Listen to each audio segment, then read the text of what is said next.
Every yard, every hit, every second. It's earned out here. This game demands more than just skill. It demands fuel. The right fuel. Because out here, it's not just about how hard you work. It's about how long you keep going. When the game gets real, drink bottle still. Welcome back. An exciting week of U Sports football, and specifically the OUA, has come and gone. Connor, a lot of really big games. I mean, the Laurier Ottawa game is probably where we're starting, but what a game through and through. I mean, Laurier comes out, Ottawa responds in the second half. We go all the way to the very end. Ottawa still had three chances later in the game to win the game from the 3 yard line and went 0 for 3. Two with Charles Asselin, one trying to throw an RPO to Noah Avery. Uh, Honestly, Connor, Ottawa, you couldn't have asked for a better set of play calls on the goal line, right? You go best player, best option in the pass game. Yeah, no, I 100% agree. And this is just a case of Ottawa running into a very good defense in the Laurier Golden Hawks. You said it, their best player, their best playmaker in Charles Asselin. You put the ball in his hands every single time. And Laurier just came up big in this one. They really did. So hats off to them. But this was a really good ball game through and through. And if we're shouting out defenses here, I want to shout out the Ottawa defense because they pitched a shutout in the second half to allow themselves to get back into this game. And yes, we can talk about the 30-point first half, but when you go out and you rebound and you retool and you pitch a shutout in the second half, that's impressive. That to me says, you know what? Yeah, that happened. We're moving on. We washed it. We're going into the second half a new team, and they almost came out and won the ball game. Man, shout out Denny Ferdinand with the interception in the end zone. Jackson Brashear played a hell of a game. At this point, I think Jackson Brashear is the stand-up defensive player of the year, right, in the OUA. He's just had phenomenal games, and the biggest teams they play, it seems where he's played his best moments. So Brashear has played stellar all year, and I felt like Ottawa handled Laurier's interior run game well, and Laurier had to really stretch them to the perimeter to get going. Whereas on the other side, Ottawa played Laurier so tight on their zone slice game, trying to get guys into the flats that it felt like Jansen was under pressure every time he was letting the ball off to get to a 1, 2 yard flat route or arrow route. There was guys pressuring him, guys pressuring the catch point. So I felt like both teams just came out with spectacular defensive game plans, and the Stars made their plays on offense on both sides with Avery, Jordan, Wither, and Jansen. Yeah, no, they certainly did. They certainly did. But let's move on to another high flying game here in the OUA. York and Carlton over 1,200 yards of total offense in this one, Wade. A 48-36 win for the Carlton Ravens. And this was a back and forth battle, but Carlton did take control late in this one and kind of put the pedal to the metal. Yeah, and Keegan Hall goes out in this one. Matt Lynn comes in, and it was almost seamless, right? I know the Yeah. the stats align, but it did not look like York missed a beat, and that's kind of the blessing of having Matt Lynn there as the second stringer who played most of last year.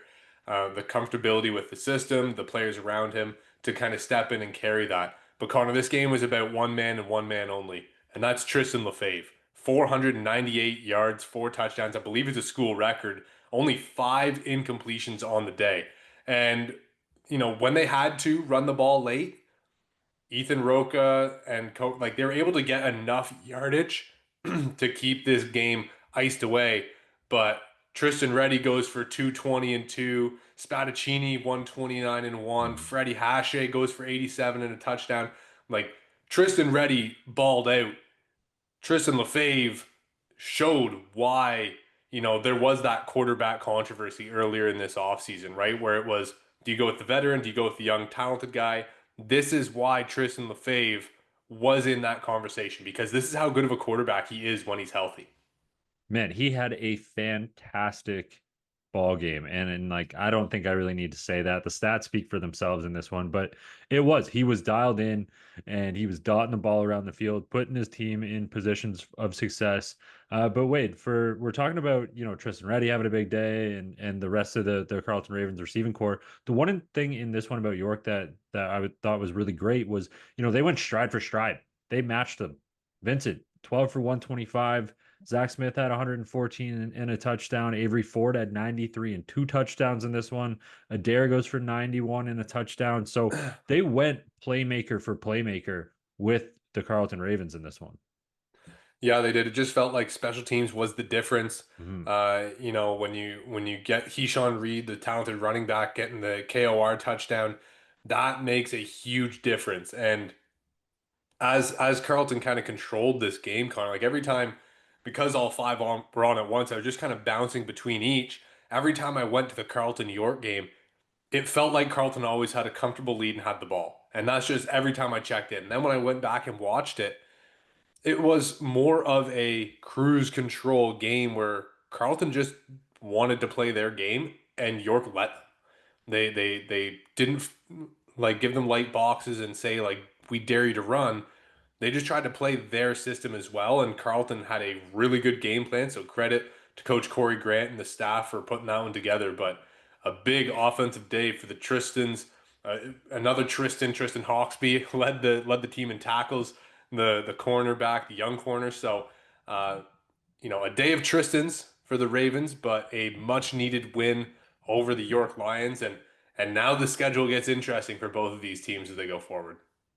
Yeah, it certainly does. Two tough matchups for these teams coming up, but we will talk about those in the preview episode. Wade, where do you want to go to continue on here with our OUA games? I'll leave it up to you. Well, let's go to the McMaster Marauders, Connor, Let's do because it. First win of the season.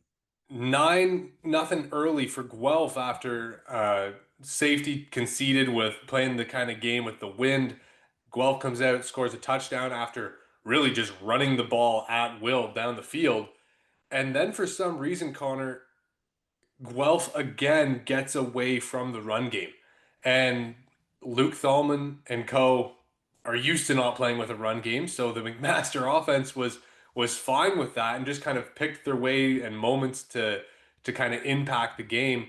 But this was about defense, it was about special teams, ball position, and just being consistent. And it felt like, McMaster, we I don't think you expected them to play this well against Guelph. I certainly didn't. They came out and played a hell of a game and took care of the ball, right? Thalman, only 6 incompletions, not a lot of yardage, but it was a big time game for these McMaster Marauders. It really was. It really was, Wade. And you talked about defense. Well, let's talk about the defensive efforts. 5 sacks and 7 PBUs in this one to me. Those are two standout numbers in their defensive statistics for this one. They were all over the field. And they really, to me, defensively, like Tristan Aboud looked uncomfortable in this game. And yeah, he goes for 283, 18 of 29, but it looked like he was just not in as big of a rhythm or not in as much of a rhythm as we're used to seeing him out there. It really did feel like McMaster had him very uncomfy. Well, I think with Tristan Aboud, Connor, we've seen this a couple times throughout the year where they really lean into their pass game because teams are stacking the box. And McMaster was. After that first drive where Guelph just pounded the ball and ran downhill at them, McMaster really had to gear up to stop that. And when they turn to Tristan Aboud and say, okay, we need you to make these throws and take the edge off and kind of spread the defense back out, it feels like he's not playing within the rhythm of the offense. And you said he's not in a good rhythm. I think it's not in the rhythm that the rest of the offense is in. And, I go back to 1 second and long where he's looking to the field side. He looks at the check down, looks back downfield, and then goes, I probably should just throw the check down, and throws it and only gets 4 yards instead of 10 yards. When he first looked over at it, the defense was so far off. Once he kind of checked the middle of the field or went back to his first, second read, whatever, they kind of started to swarm back up, recognizing the lack of routes in their zone. and took away that check down from him, right? They worked from the top down. And it really felt to me like that was the first of a number of instances that I've seen where, you know, if a boot's playing in rhythm, okay, first read not there, second read not there, let's get to the check down, live to play another down and get going. Instead, it's first read, second read, check down. Maybe I have the first again, maybe I have the second. Oh, wait, I don't. Let's go back to the check down. And sometimes that results in really good plays and really big plays, but more often than not, Connor, it just results in less yardage or a sack or an extra hit that the quarterback doesn't need to take. Yeah, and when Wade, as we look at this, Guelph 1-4. Before we move on here, you know, if you're the head coach of Guelph, what's your message to this team? Because Guelph sitting at 1-4 is certainly not where we envisioned them when we started the OUA season. I think the message is stay the course. They have to, right? I mean, they've played Western, they've played Laurier, they've played Ottawa. Those are three of the top teams in the OUA, Connor, and they've played really close games with all of them. They snuck the win against Windsor. They're going to want this one back against McMaster. They have to play York, Queens, and Carlton to close out the season, Connor. They're going to have some urgency here against Carlton. They've got a home game to close out against Queens and York at home as well. So, you know, the message is stay the course. They've got the talent on this roster to really make an impact and play close with everybody on their schedule. But they're going to have to beat Carlton and take it one step at a time. That Queens game might be the make or break for them, though. It'll be interesting to watch that one coming up. Again, we'll get to that in the preview. Let's go to the Windsor. That one's 2 weeks away. That one's 2 weeks away. So we'll get to that in a couple of previews, I should say. But let's go to the Windsor Lancers and the Toronto Varsity Blues. Windsor, a 34-14 win over the Varsity Blues, moving to 2-2 on the season. Yeah, Connor, Windsor, you know, they have thrown the ball a lot more than I think we both have anticipated. You know, we saw McMaster as this, okay, throwing attack that's going to try and run. Can we develop the run? We saw Windsor as the complete opposite, where we knew they would run the ball. Can they start to throw the ball? Domovsky and co. have done so very well, and it's been a lot of spreading the ball out, getting everybody involved. And then when they get those lighter formations and boxes from the defense, you know, Wavy Mambo, I think Andrew Delaney's been a stud this year. I know he had a big chunk game get called back for a hold. But those two as a pairing in the backfield are dynamic. And Mumbo hit a wicked spin move. I don't know if you saw that one. It was like a 5-yard gain, but he spun someone out of their socks.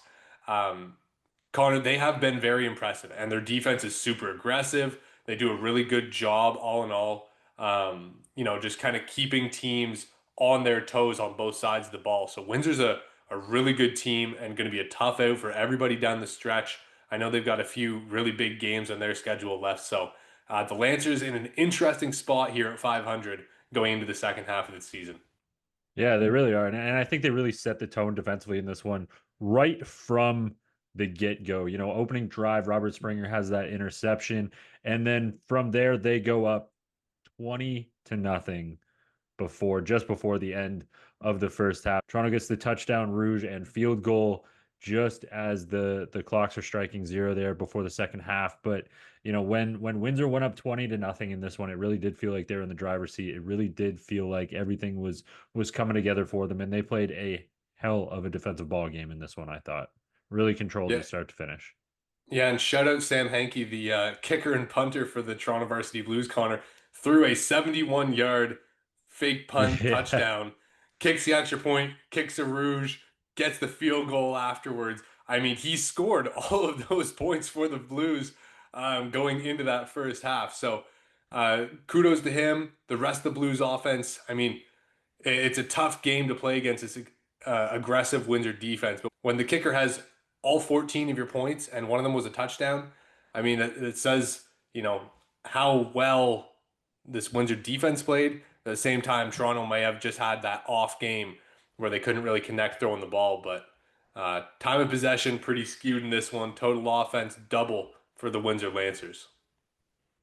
Yeah, good game for the Lancers, and they'll have a home game coming up this weekend. Toronto on the road, heading to Waterloo to take on the Laurier Golden Hawks. Let's go to the last one here, and this was I'm going to say it, one-man show, 8 carries, Seven-man lot of show. damage. Seven-man show. We gotta correct ourselves here. 223 yards, 3 touchdowns. Dude. Jared Chisari. Okay, so seven-man show simply because 5 offensive linemen, they play with an H-back Yes. most of the time, and Jared Chisari. Connor, did you know that Jared Chisari had afterburners on? Because, all throughout his career, we've seen him hit like the odd 40 or 50 yarder, but never have we seen him hit the 105, the 60. Like, it was all 3 of his big, big, big runs that just kind of ate away. And this one was out of reach at halftime. And, Yeah. Vreek, again, didn't have to do too much. 245, a touchdown. He has the pick in there, but this one was all about the run game. And 14 total carries between the 2 main backs, Adams and Chisari, and they had about 300 yards. So when you have that kind of an average, like Chisari averaged 28 yards a carry. Okay, that is insane. Every time you are handing the ball off, you are getting chunk positive yardage. It was an impressive game from the Queens run game in a day where, it could have been an interesting game if they are struggling to run the ball. Waterloo not with are playing with Marcus Ola. He got hurt in their last game. That's a big loss for this Warriors D line, and Queens made them really feel it this week. Yeah, they certainly did, Wade. They certainly did. My favorite stat about this one, and I'm going to go back to talking about the rushing attack. Every ball carrier that touched the ball in this one found the end zone. 4 ball carriers, everybody found the end zone. There was 6 touchdowns between 4 ball carriers. So impressive day for them. Really just Queens, to me, is now at the point of showing the OUA, the rest of the OUA, there were doubters, there were naysayers, we heard them. This is what we can do. This is the type of football team that we are when we are firing on all cylinders. We can hang up points. We can play very efficient football. We can drive it down the field if we want to, and we can back it up with our defense because their defense played very good in this one as well. I thought, they pitched a shutout to open the game, and then they held them to 18 points for the rest of the game. Very solid effort defensively as well, I thought. Yeah, it was a really good showing by all 3 phases of the Gales football team. But Connor, that's it for this week in the OUA. We got a lot of CFL news and a lot of U Sports news in general. So if you want to listen to the rest of that, check us out wherever you listen to your podcast at CF Perspective. Make sure you're drinking your BioSteel the whole 9 yards. If you've missed any of these games, OUA.tv, you can watch them all on demand. I know that's what I was doing Sunday morning. The animals got me up early in the house, so I was sitting around watching a second round of OUA football. We will see you when we tee up the week to come.